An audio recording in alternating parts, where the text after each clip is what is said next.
नमस्कार दोस्तों। भाई इलेक्शन से पहले सरकार हम चलाते थे और अब चलाएगी जनता। बिल्कुल ठीक समझ पा रहे हो आप, क्योंकि भाई इलेक्शन का दौर है, चुनाव का दौर है और चुनावी राजनीतिक जो कार्यकर्ते हैं नए नए दाव पेच बनाने में लगे हुए हैं। तो फिलहाल अगर दुष्यंत चौटाला की बात करें तो भाई गांव में एंट्री नहीं मिली, और दूसरी बात भाई अरविंद शर्मा, उनको भी गांव में एंट्री नहीं मिली। तो भाई साहब ये क्या मामला है? क्योंकि अब राजनीतिक पार्टियां अब अपने दांव खेलने में लगी हुई हैं। लेकिन क्या होगा अगर इनको एंट्री मिल जाती है गांव में, और क्या होगा अगर इनको एंट्री नहीं मिलेगी?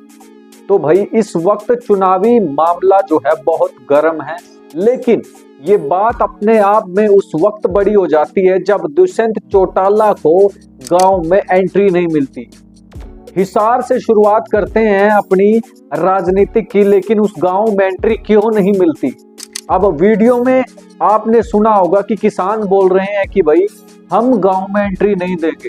हालांकि अगर मैं किसानों की बात करूं, किसान आंदोलन की बात करूं, तो उसमें किसान आंदोलन में जब किसान ये बोल रहे थे कि भाई हमसे मिलो, हमारे लिए ये रणनीतियां बनाओ, हमारे लिए ये काम करो, वो कितना बड़ा मामला था या फिर उसके पीछे कितनी सच्चाई है, ये सब आप जानते हैं।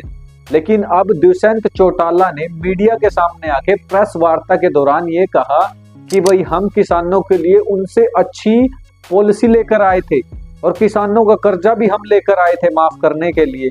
इसके अलावा बड़ी बड़ी पॉलिसी हम बनाने जा रहे हैं। लेकिन दुष्यंत चौटाला ने एक पत्रकार को मीडिया के सामने ये कहा कि भाई गुस्सा अपने पे होता है, यानी कि जो अपना होता है उसके सामने ही रोष प्रकट किया जाता है। लेकिन ये रोष प्रकट इतना करेंगे कि गांव में भी नहीं एंट्री मिलेगी।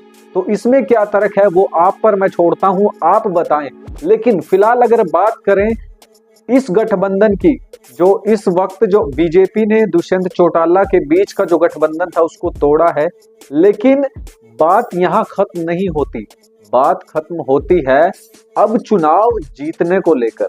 अब बैकवर्ड क्लास की अगर मैं बात करूं तो नायब सिंह सैनी जो मुख्यमंत्री के रूप में कार्य कर रहे हैं, ओबीसी का दायरा क्या उनके साथ चलेगा या फिर दुष्यंत चौटाला का क्या रहने वाला है इस चुनाव में योगदान की अगर मैं बात करूं तो वो क्या होगा?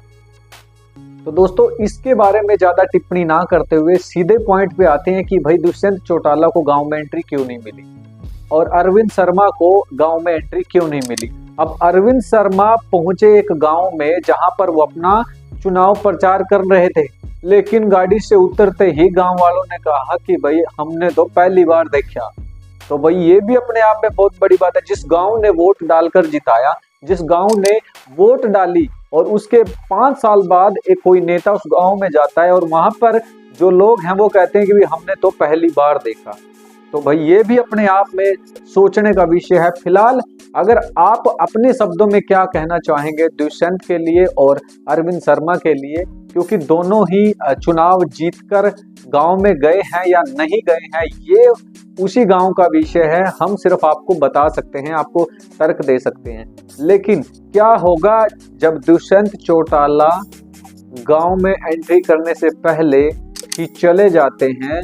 क्या होगा कि भाई इलेक्शन के बाद क्या रहने वाला है किसानों के साथ? ये भी आप सोच समझकर बताइए कि भाई किसान आंदोलन, एक और तो एमएसपी की गारंटी या फिर जो फसल खराब हुई थी उस फसल को लेकर किसानों में रोष है। अब दुष्यंत चौटाला को एंट्री क्यों नहीं मिल रही? क्या जिस भी गांव में वो जाएंगे सभी गांव वाले ऐसे करेंगे? ये देखने का विषय होगा।